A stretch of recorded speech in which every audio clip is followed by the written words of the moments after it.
punya pacar nggak? Deket ada.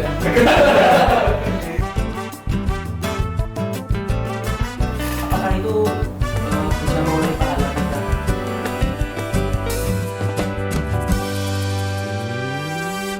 Assalamualaikum warahmatullahi wabarakatuh.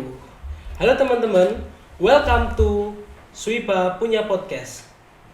Kali ini pertama kali Suiba Punya Podcast tayang. Jadi kalian pasti belum kenal sama kita. Seperti pepatah, tak kenal maka tak sayang. Maka perkenalkan, saya Soleh Gunawan. Dan kali ini kita akan berbincang-bincang tentang puasa tapi pacaran. Tema yang sangat menarik sekali teman-teman. Karena puasa kan gak afdol nih kalau kita gak bukber, ngabuburit. Kadang-kadang kita ngabuburit sama keluarga, sama temen, atau sama ayang, atau sama pacar. Emang boleh bukber atau ngabuburit sama ayang? Nah, nanti kita akan diskusikan dengan Bapak Alifani Izzuddin. Di sini kita sudah bersama Bapak Alifani Izzuddin. Ya. Let's do the sweet talks. Halo Pak. Saya panggilnya Pak atau apa ini, Ustadz? Atau Pak Ustadz? boleh, Ustadz boleh. Oh iya, Pak Mas Ustadz gitu ya. Oh, Mas Ustadz. Iya nggak apa-apa. Ya. Saya bacakan biodata dari Bapak Mas Ustadz Alifani Izzuddin. Beliau adalah guru pendidikan agama Islam dan budi pekerti di SMP Negeri 1 Sedayu. Beliau lahir di Bantul 20 Agustus 1996 dan merupakan anak pertama dari 2 bersaudara. Beliau mulai mengajar di SMP Negeri 1 Sedayu mulai bulan Juli 2018 sampai sekarang. Dulu beliau mendapatkan gelar S1 di Universitas Islam Negeri Sunan Kalijaga Yogyakarta, jurusan Pendidikan Agama Islam. Dan sekarang sedang menempuh kuliah Magister S2 Pendidikan Agama Islam di Universitas Ahmad Dahlan Yogyakarta. Di masa kuliahnya, beliau tergabung dalam Ikatan Mahasiswa Muhammadiyah Kecamatan Depok, Sleman. Oke, kita langsung masuk ke pembahasan. Kan gini Pak, puasa kan nggak afdol kalau nggak ada bukber ataupun ngabuburit. Nah, gimana sih kalau kita itu ngabuburitnya sama pacar? Kan itu berdua-duaan sama lawan jenis dan sebagainya gitu. Ini Mas Soleh punya pacar nggak? Nek pacar sih enggak Pak Mas Ustadz. Tapi Deket ada. sejauh ini pernah itu nggak? Pergi sama pacar, sama yang deket sama kamu gitu? Kalau pergi enggak, cuman ketemu sering. Oh, kalau ketemu sih karena Ya. satu sekolah gitu ya. Ya. Dan sekarang ada di ruangan ini gitu ya. Enggak, nek ruangan ini. Oke. Yang pertama, ketika tadi kamu tanya apakah kalau puasa itu boleh pergi sama pacar atau enggak, pergi sama gebetan itu boleh apa enggak, yang jelas kita harus tahu dulu puasa itu esensinya adalah menahan hawa nafsu. Ya. Esensinya adalah menahan hawa nafsu dan bagaimana cara kita itu untuk menahan hal-hal yang biasanya di kehidupan kita sehari-hari, biasanya di luar bulan puasa gitu, itu sering kita lakukan, maksiat-maksiat itu sering kita lakukan, itu kita harus bisa menahannya. Nah, jadi ketika buka puasa itu kan adalah salah satu syarat untuk membatalkan puasa, dan itu adalah sunnah Rasulullah. Yang mana sunnah Rasulullah itu ketika kamu membatalkan puasa itu harus dilakukan dengan cepat, menyegerakan berbuka puasa itu adalah salah satu sunnah Rasulullah gitu. Jadi ketika kamu mempunyai niat yang baik, ketika kamu ingin beribadah, begitupun harus diiringi dengan cara yang baik. Artinya ketika kamu beribadah itu dengan cara yang buruk, dalam tanda kutip di situ kamu pergi sama gebetan, kamu pergi sama pacar kamu, yang mana di dalam Islam pun itu sebenarnya kontradiktif. Artinya ketika kamu pengen buka puasa, kok jalan sama gebetan, nah itu nanti akhirnya akan mengurangi keafdolan ketika kamu berpuasa gitu. Jadi di dalam Islam pun sebetulnya sudah disebutkan bahwasanya ada dalam Quran surat Al-Isra, wala taqrabuz zina innahu kana fahisyatan wa sa'a sabila gitu. Jadi ketika Allah sudah menjelaskan di dalam Al-Quran itu sudah sangat gamblang sekali, jangan kamu mendekati zina. Kamu mendekati saja tidak boleh, apalagi kamu berkecimpung di dalamnya, kamu melakukan perbuatan zina. Sedangkan pacaran itu adalah salah satu pintu untuk masuk ke sana. Nah gitu. Jadi biasanya kan kalau orang pacaran gitu pertama-tama suka tatap-tatapan muka gitu, terus jadian, terus pegang-pegangan tangan, terus akhirnya merembet-merembet ke yang lain gitu kan, itu adalah salah satu pintu zina. Jadi nggak boleh gitu. Jadi ketika kamu mau berbuka puasa, berbukalah dengan yang manis. Yang manis di sini yang dimaksud adalah dengan kurma, dengan makanan manis, bukan dengan ayam gitu. Jadi tadi seperti yang dikatakan ya, berarti puasa itu esensinya menahan. Betul, menahan hawa nafsu. Menahan nafsu. Termasuk dengan lawan jenis itu, kalau kita menahan dengan lawan jenis, kita interaksi dengan lawan jenis itu termasuk dalam menahan hawa nafsu. Nah, tergantung yang tahu kamu sendiri. Ketika kamu memandang lawan jenisnya, misal kamu ketemu sama teman kamu cewek gitu di sekolah, ketika kamu memandangnya itu dengan penuh cinta, dengan penuh nafsu gitu, itu berarti belum menahan. Tapi kalau hanya interaksi ya seperti kita seperti ini biasa begitu, tidak masalah menurut saya. Artinya interaksi itu bisa terjadi kalau kita ada perasaan yang lain apabila kita bertemu dengan lawan jenis itu ya. Jadi artinya interaksi di sini kan, interaksi itu ketika kita berkomunikasi dengan orang itu kan ada dua tipe. Termasuk kamu ketika misal kamu sama lawan jenisnya. Iya. Mungkin kalau kamu memang biasa aja sama dia, tentu kamu akan biasa aja ngobrolnya gitu. Tapi kalau ketika kamu ketemu dengan orang yang kamu suka, tapi kalau kamu mencoba biasa aja itu nggak masalah. Tapi ketika kamu di situ mempunyai niat terselubung begitu, atau punya niat-niat buruk gitu, nanti itu yang tidak boleh gitu. Karena Allah tahu apa yang ada di isi hati kamu gitu. Sebenarnya kalau kita itu udah berlomba-lomba mengumpulkan pahala nih di bulan Ramadan, tapi pacaran, apakah itu bisa mengurangi pahala kita? Ya menurut saya itu akan mengurangi kesempurnaan puasa kita. Jadi begini, kalau kita pacaran, nah yang dimaksud pacaran dalam Islam itu adalah berkholwat. Berkholwat itu artinya berkholwat itu artinya menyendiri berduaan dengan pasangan begitu. Banyak orang yang mengatakan ketika kita berduaan begitu, yang ketiga adalah setan begitu. Walaupun misal kamu berduaan di tengah keramaian, itu juga akan akan mengundang setan juga. Artinya biasanya orang-orang kalau kita lihat di mal-mal atau misal di tempat-tempat umum begitu, kalau ada orang pacaran gitu kan, biasanya mereka sudah tidak canggung lagi untuk menggandeng tangan pasangannya, untuk kemudian merangkul pasangannya gitu. Padahal ada salah satu hadis yang mengatakan bahwasanya lebih baik ditusuk kepala seorang muslim dengan besi yang panas daripada menyentuh orang yang bukan mahramnya. Orang yang bukan mahramnya ini dalam kita bisa analogikan, kita bisa tarik begitu seperti pacarnya gitu. Jadi dalam Islam ini sebetulnya pacaran itu juga pun membantu kita. Artinya mengangkat derajat kita. Allah melarang sesuatu itu pasti ada salah satu niat baik Allah di balik itu, ada hikmahnya. Salah satunya itu tadi, misal kita tahu sendiri akhir-akhir ini itu banyak sekali kasus pelecehan seksual gitu, yang dilakukan laki-laki kepada perempuan, begitupun sebaliknya. Nah, pacaran ini sebetulnya akan melindungi dari itu begitu. Dan apalagi ketika dilakukan di bulan puasa, yang mana puasa itu kan sebetulnya momentum yang luar biasa. Dikatakan dalam sebuah hadis juga, ketika puasa itu pintu surga dibuka lebar-lebar, pintu neraka ditutup rapat-rapat. Artinya apa? Di sini umat Islam itu sudah diberi keleluasaan sekali sama Allah. Artinya Allah sudah memberikan kemudahan bagi kita. Mungkin kamu bisa merasakan juga ketika kamu ingin berangkat ke masjid di bulan puasa dan di luar bulan puasa, itu langkahnya ringan yang di bulan puasa. Gitu. Jadi ibadah-ibadah yang sudah kita lakukan selama bulan Ramadan ini, itu kan tujuan akhirnya itu adalah menjadi muttaqun, orang yang bertakwa. Sebagaimana dalam Quran surat Al-Baqarah bahwa untuk outputnya orang berpuasa itu adalah menjadi orang yang bertakwa, begitu. Yang mana orang yang bertakwa ini adalah orang yang bisa menanamkan atau mengimplementasikan sifat muraqabah. Muraqabah Mas Soleh tahu nggak? Nggak tahu.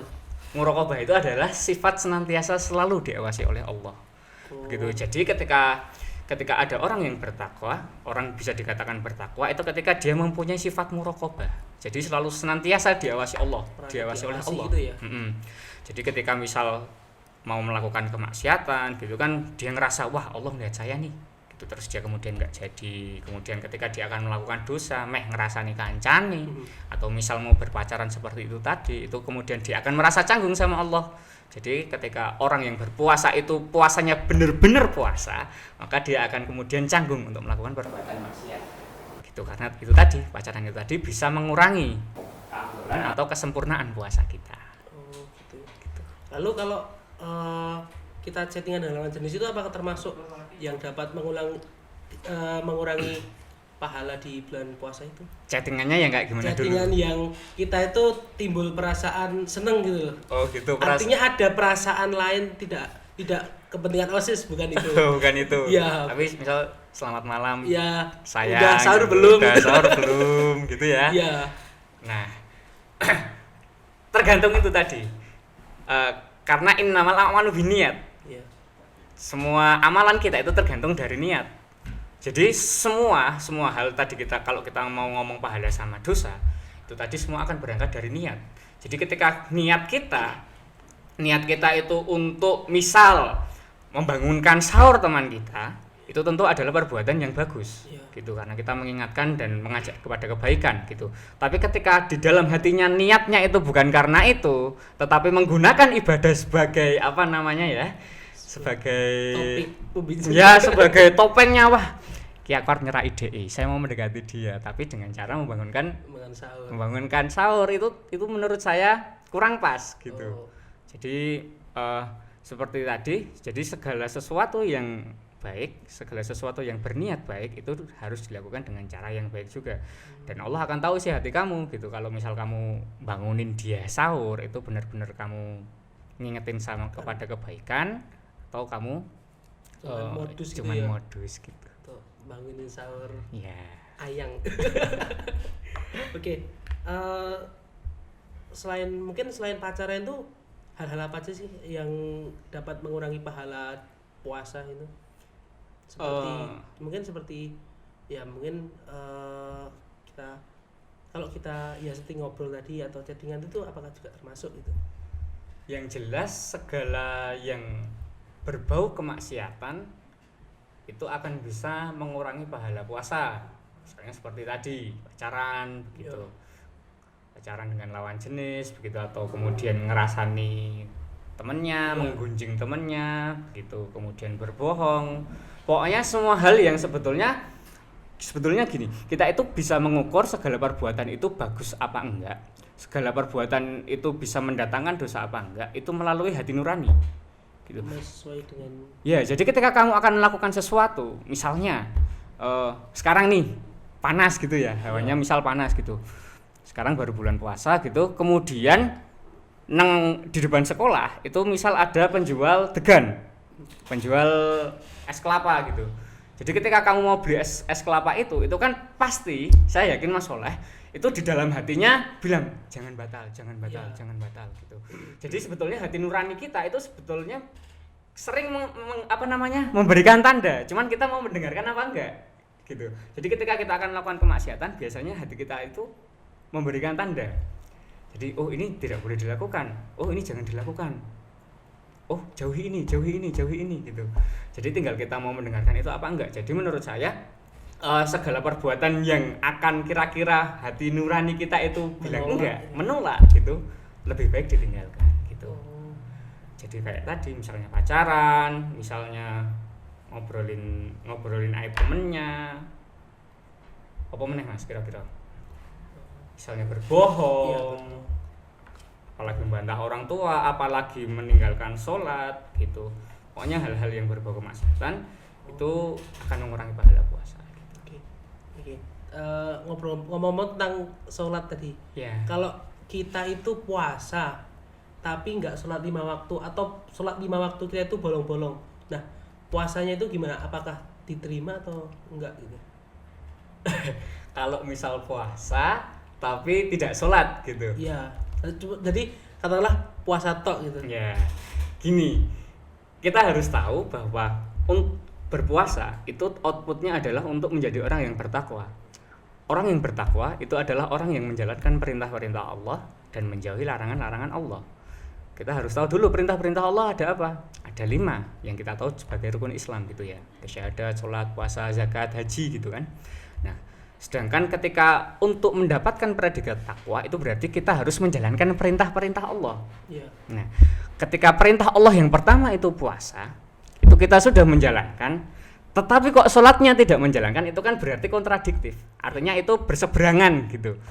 Ketika kita puasa tapi nggak sholat, berarti melakukan satu kewajiban tapi meninggalkan kewajiban yang lain. Nah, itu menurut saya dia sama saja seperti puasanya sia-sia. Jadi dia hanya puasa mendapatkan lapar dan dahaga gitu. Jadi puasa itu menurut saya tidak serta-merta hanya menahan lapar dan haus gitu. Untuk menahan lapar dan haus pun saya rasa beruang kutub lebih jago karena mereka hibernasi nggak makan selama beberapa bulan gitu. Hewan pun juga bisa melakukan itu, tetapi karena kita itu sebagai manusia, kita sebagai khalifah fil ard, sebagai pemimpin di muka bumi yang mana kita sudah diutus oleh Allah dan sudah dipercaya oleh Allah, dan kita sudah diberikan akal pikiran untuk mengelola semua informasi itu gitu. Kita harus bisa menempatkan posisi kita itu dengan sebagaimana yang dalam Quran surat At-Tin sebagai watini wa zaitun wa turisin wa hadzal baladil amin laqad khalaqnal insana fi ahsani taqwim, sebagai ciptaan sebaik-baiknya ciptaan gitu. Jadi tidak serta-merta puasa itu tidak cuman menahan lapar dan dahaga, tetapi kita juga bisa harus seperti itu tadi menjalankan syariat-syariat yang lain serta meninggalkan itu tadi yang dilarang oleh Allah gitu. Jadi kalau kita itu puasa ya kita harus juga menjalankan perintah sholat 5 waktu gitu. Betul, ya. Nah, itu bagian dari rukun Islam. Betul. Dan bahkan sholat sendiri pun itu sebagai salah satu amalan yang dihisab pertama kali besok di akhirat gitu. Jadi tidak boleh ditinggalkan. Kalau amal sholat kita bagus, akan bagus juga. Betul. Ya, sholat itu seperti ibarat gelas begitu. Dan amalan-amalan lain itu seperti air. Jadi ketika gelas kita bolong-bolong, maka seperti halnya ketika kamu menuangkan air di dalam gelas yang bolong, maka di situ tidak akan penuh airnya dan akan terbuang sia-sia begitu. Jadi utamanya kita sebagai umat muslim itu harus mendirikan sholat. Oke, kembali lagi ke poin pacaran tadi ya. Oke. Kalau pacaran itu sebenarnya kerugiannya apa sih? Kerugian dari pacaran itu? Kerugiannya ya.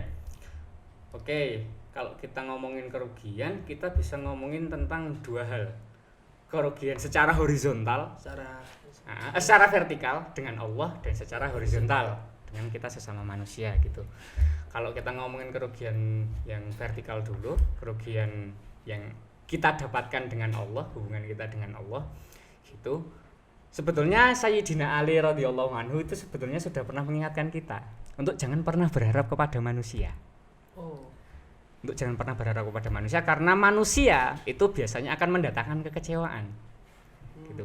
Dan biasanya orang yang berpacaran itu kan mereka akan menggantungkan semua harapannya kepada si doi, kepada ayah gitu. Betul. Padahal sebetulnya sebagai umat muslim kita hanya menggantungkan harapan kita itu hanya kepada Allah begitu. Jadi yang pertama itu tadi, jadi karena tadi pacaran itu adalah jalan masuk kepada pintu zina begitu, maka ketika kita membiasakan diri kita kepada perbuatan dosa begitu, maka akan kita lebih mudah untuk melakukan dosa-dosa yang lain. Gitu, yang mana itu akan sangat merugi menurut saya. Jadi menurut saya umat muslim itu harus membiasakan dengan perbuatan-perbuatan yang baik. Jadi daripada energinya habis untuk pacaran gitu, yang mending digunakan untuk yang lain, dialokasikan kepada kegiatan yang lebih bermanfaat gitu. Kayak misalnya seperti kamu dan teman-temanmu ini, misal di OSIS begitu, atau misal belajar mengejar cita-cita begitu. Kemudian yang tadi saya bilang kerugian secara horizontal gitu. Oke, kalau misal kita bisa bilang kalau pacaran itu urusan pribadi. Ya. Yang tahu hanya aku sama doi gitu. Kalau misal berzina yang rugi juga yang melakukan saya dengan doi lah, kamu ngapain gitu. Toh saya juga nggak merugikan kamu kok. Misal saya berzina dengan pasanganku, saya nggak merugikan kamu kok. Biasanya yang ada di mindset anak-anak muda itu seperti itu, tapi sebetulnya enggak gitu. Kalau misal ternyata kok ceweknya tiba-tiba hamil duluan, yang repot siapa? Kedua-duanya. Ya duanya, dan orang tuanya, teman-temannya, saudara-saudaranya. Kalau masih sekolah juga instansi sekolahnya gitu kan, semuanya akan kena gitu. Jadi menurut saya sangat egois sekali kalau misal misal pacaran tuh yang ngelakoni aku karo dek tok kok nggak akan merugikan kamu kok. Loh, enggak gitu.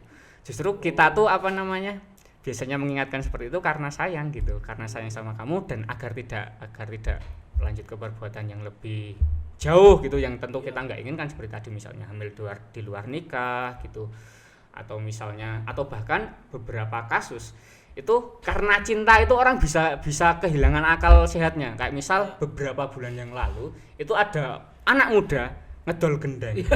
Ya ngejual gendeng itu hanya karena pacarnya. Menurut saya itu sama sekali nggak masuk akal gitu. Ibunya kerja tersebut nggak punya uang demi membahagiakan sang ayang, itu dia rela jual genteng. Nah itu yang rugi siapa? Ya keluarganya lah. Mosok ibu tidur nggak pakai genteng ya, misal panas-kepanasan, misal hujanan gitu kan ya. Nah jadi kalau ada statement pacaran itu nggak akan ngerugiin kamu, nggak akan ngerugiin orang yang selain pacaran, itu menurut saya pernyataan yang sangat egois sekali. Karena pada kenyataannya ketika itu nanti bisa membawa kepada keburukan, misal tadi ngerti-ngerti meteng sike atau ngerti-ngerti omahe didol, ngerti-ngerti kendaraan orang tuanya dijual, itu kan semuanya akan kena dampaknya gitu. Ini mungkin ada pertanyaan dari teman-teman panitia, ada pertanyaan yang akan dibacakan. Silakan bagi teman panitia. Assalamualaikum Ustadz, saya mau nanya nih, ini masih bersangkutan dengan topik yang pertama. Kalau kita bergaul kayak bercanda langsung sambil ngerjain tugas sama lawan jenis itu bisa mengurangi kesempurnaan pahala saat puasa nggak ya Ustadz? Makasih. Bisa langsung jawab. Dijawab? Iya boleh. Oke, begini. Tadi pertanyaannya, ketika kita bercanda dengan lawan jenis ketika mengerjakan tugas itu apakah akan mengurangi pahala puasa atau tidak gitu ya? Iya. Oke, tergantung bercandaannya sebatas apa gitu. Jadi kalau misal bercandaannya hanya sekadar guyon-guyonan saja, misal seperti misal gojekan tok gitu, itu menurut saya nggak masalah. Cuman kalau misal guyonannya itu sudah mengarah ke kepada kemaksiatan gitu, misalnya kemudian pegang-pegangan tangan, nyenggol-nyenggol gitu secara sengaja gitu, kemudian genit-genitan, apalagi kemudian mengarah kepada zina, apalagi itu menurut saya nggak boleh, karena itu dilarang dan akan mengurangi pahala puasa. Tapi kalau misal tadi bercandaannya ya hanya sebatas bercandaan dengan teman seperti biasa gitu, misal ngobrol kemudian bercanda ketawa-ketawa gitu, atau misal melakukan kegiatan yang lain ketika mengerjakan sambil main Uno misalnya, atau sambil lihat-lihat video di Instagram atau di TikTok yang lucu kemudian ketawa bareng, menurut saya itu nggak masalah dan nggak akan mengurangi pahala puasa gitu. Oke. Terima kasih Ustaz. Sama-sama. Oke. Jadi jawabannya tidak mengurangi pahala puasa asalkan ya tidak keluar dari syariat Islam. Betul. Ya. Silakan kalau ada pertanyaan selanjutnya. Izin bertanya Ustadz, jadi gini, kita kan harus membatasi diri dengan lawan jenis. Mungkin untuk interaksi seperti ngobrol, pergi bareng itu masih tergolong mudah untuk dilakukan gitu. Tapi kadang-kadang hati tuh tiba-tiba mikirin lawan jenis. Nah, itu gimana ya Tats? solusinya agar kita bisa menahan untuk tidak memikirkan lawan jenis. Masalah sering kepikiran nggak sama doi? Kadang Sampai nggak bisa tidur gitu pernah? enggak. Oh enggak. Oke. Gini. Jadi memang problem anak muda gitu, problem kita bersama itu adalah biasanya anak-anak muda ini nafsunya mudah sekali bergejolak gitu. Termasuk tadi akan sangat mudah kepikiran dengan lawan jenis gitu.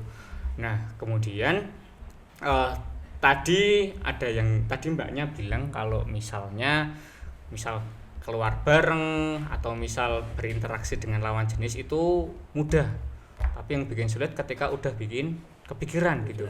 Nah, caranya untuk biar nggak kepikiran itu adalah yang pertama itu adalah menyibukkan diri kita itu kepada hal-hal yang positif gitu, hal-hal yang kira-kira bisa menyibukkan diri kita sehingga kita lupa sama doi. Itu misalnya kita bisa mengikuti organisasi-organisasi di sekolah maupun di luar sekolah. Kemudian atau misalnya kita bisa mengikuti remaja masjid atau misalnya organisasi profit non profit yang lainnya gitu.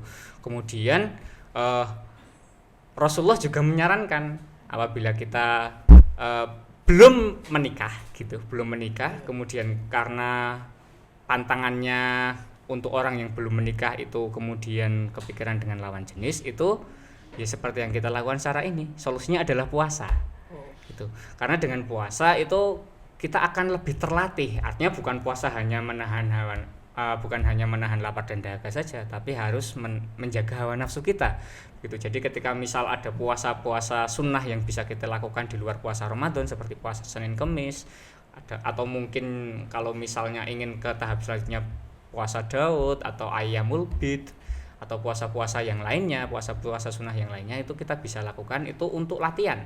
Artinya untuk latihan untuk menjaga hawa nafsu gitu.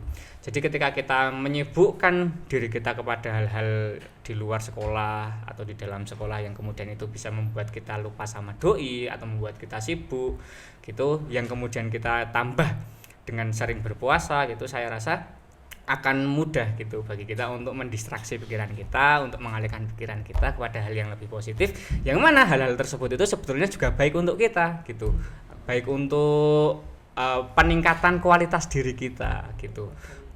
Peningkatan kualitas diri kita syukur-syukur akan menambah bagus nilai kita. Misalnya kita ikut bimbingan belajar di luar atau misal kita ikut mengajar di TPA begitu, itu juga akan membantu kita gitu.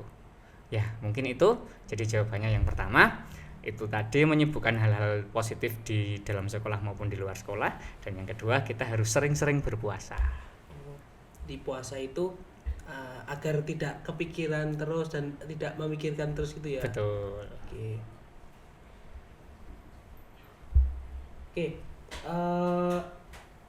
Terakhir ini Ustaz, ada nggak sih pesan-pesan buat teman-teman dan juga buat saya pribadi mungkin yang masih pacaran? Oke, pesan saya untuk teman-teman yang masih pacaran, yang pertama, gantungkan harapanmu hanya untuk Allah gitu. Yang pertama, jangan sama sekali menggantungkan harapan kita kepada selain Allah.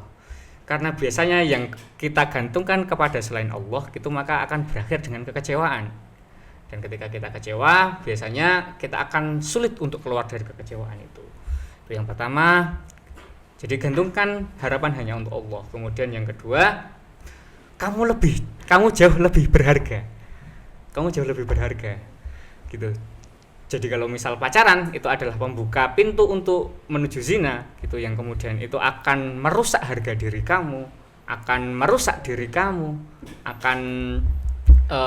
membawa diri kamu ke jurang yang akan mungkin kamu nggak akan bisa bayangkan gitu. Lebih baik dihindari, seperti yang tadi sudah dikatakan oleh Allah dalam Quran surat Al-Isra, jangan dekati zina, untuk mendekati saja tidak boleh gitu. Maka itu akan ada hikmahnya. Jadi ketika kamu bisa menghindari dirimu atau menjauhkan dirimu dari pacaran gitu, maka kamu akan bisa mengerti betapa berharganya dirimu. Kemudian yang ketiga, karena pacaran itu tadi akan membawa kepada kezaliman, kepada suatu keburukan, yang mana itu adalah akan membawa orang-orang di sekitarmu atau bahkan kamu itu menuju kepada sesuatu yang jelek gitu, itu lebih baik ditinggalkan. Dan itu tadi halalkan atau tinggalkan gitu. Jadi lebih baik kamu meninggalkan pacarmu atau dihalalin aja sekalian, diajak nikah gitu.